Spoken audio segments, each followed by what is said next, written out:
Today I'm going to talk about how I get started when I'm painting an acrylic painting or a painting on canvas. I'm going to be working on a cradled board, and this one is a canvas one, and it has a gallery wrap, so it has 2-inch sides. I really love working on gallery wraps.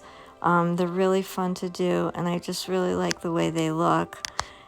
So how I get started normally if I'm not working directly from life is I do use a lot of photographs, and I decided that I wanted to do an animal picture with some flora and fauna. I really love working with plant life and garden flowers, and so I take lots of pictures of animals and gardens, my own gardens, and also gardens when I'm traveling, and also like friends and neighbors' gardens, beautiful flowers when I'm walking or hiking that I see on the sides of the roads. So I have lots and lots of floral pictures and also pictures of animals, my own pets, and also rescue animals that people have sent me. I have a friend who has an animal rescue, and I also do quite a bit of donating to animal rescues and charities because it's something I truly believe in. So I do like including the animals in my paintings because I love them and enjoy them so much. So after I've decided what I'm going to paint, I generally take 2 or 3 images of each thing, and I will do some preliminary sketches. So on the table you'll see that I have this paper picture where I've done a cat and I've done some roses, and then I started to draw a cat, and I've used several different ones of the cats to draw this particular cat. There's several cat models that I used. I'm kind of using 2 or 3 different cats that I'm using as a cat model. So one of them was one of my own cats, and then there was several other ones. And then I'm going to use some of the roses, and I'm going to do 3 roses and 2 rosebuds, I think, in this painting. Because I like to use an odd number of flowers when I'm doing. So 3 or 5 or 9, I don't really like to do an even number. It's just a rule in art that I usually tend to stick to. And, once I start painting, I very rarely go back and look at the pictures. Once I've done a few drawings and then I start painting, I get to a point where I'm no longer looking at the reference anymore. I just use it for the preliminary drawings mostly. And then once I start painting, I really don't go back to it after a certain point. I might use it a little bit in the beginning, and then once I'm painting, I kind of zone out and just start doing my own thing.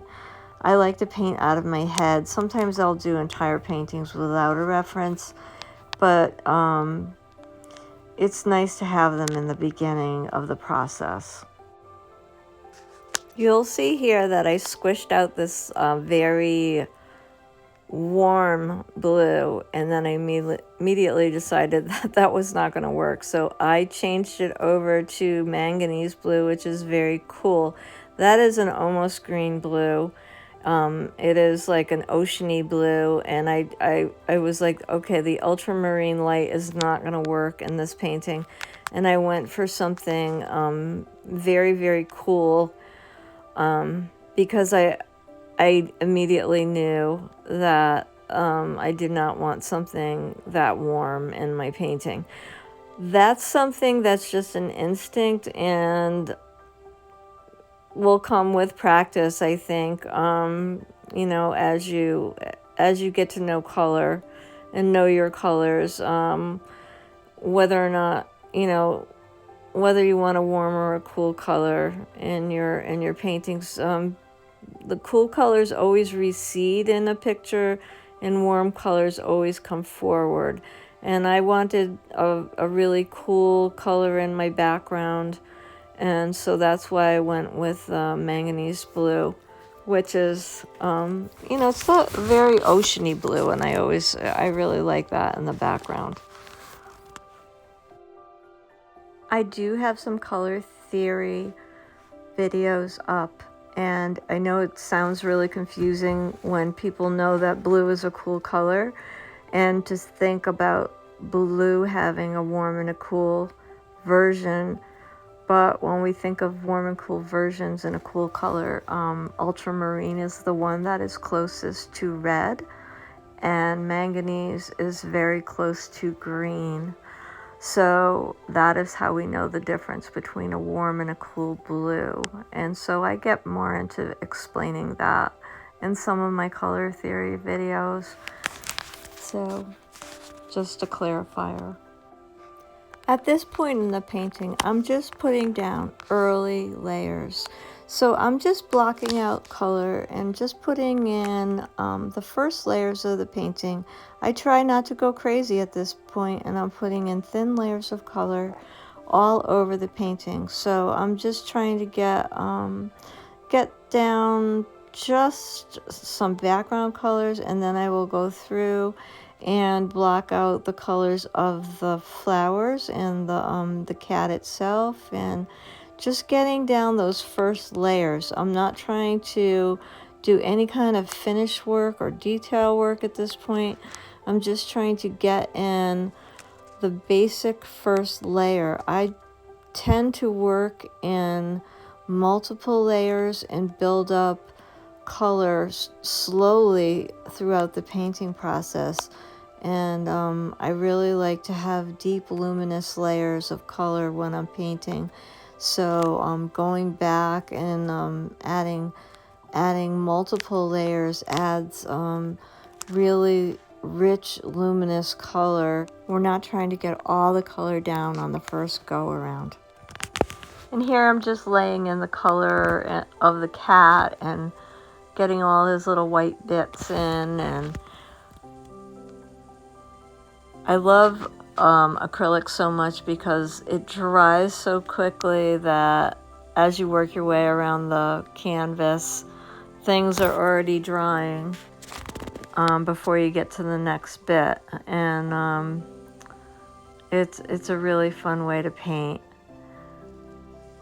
Sometimes when you're working in other mediums, it just takes so long to get everything done, but acrylic is just so much fun because it does dry so quickly that it makes it really easy to work and create. It's just a super fun painting medium. If you're enjoying this video, please consider liking, sharing, and subscribing to my channel. It's free, and I do appreciate it so much.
into paintings at this stage, I usually let it sit for about 24 hours, and then I'll kind of come back and look at it again and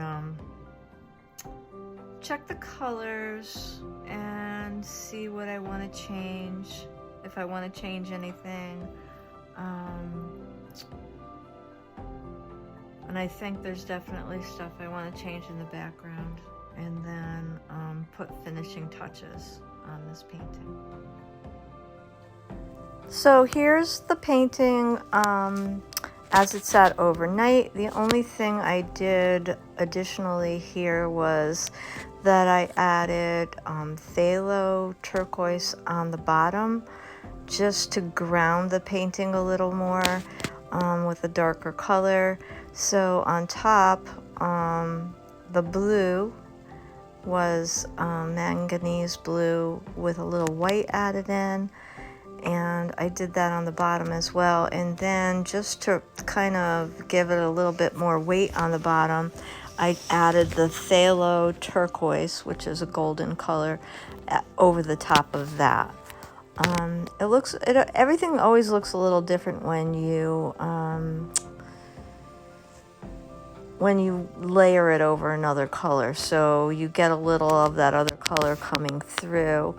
So then what I like to do is I like to go over everything, because you always have little points of light showing, and colors take on a depth of character when you relayer them. I like to go over, add details, change things that I don't like, add some more highlight colors, or fix things that I don't like, add details in that I didn't do on the first go around.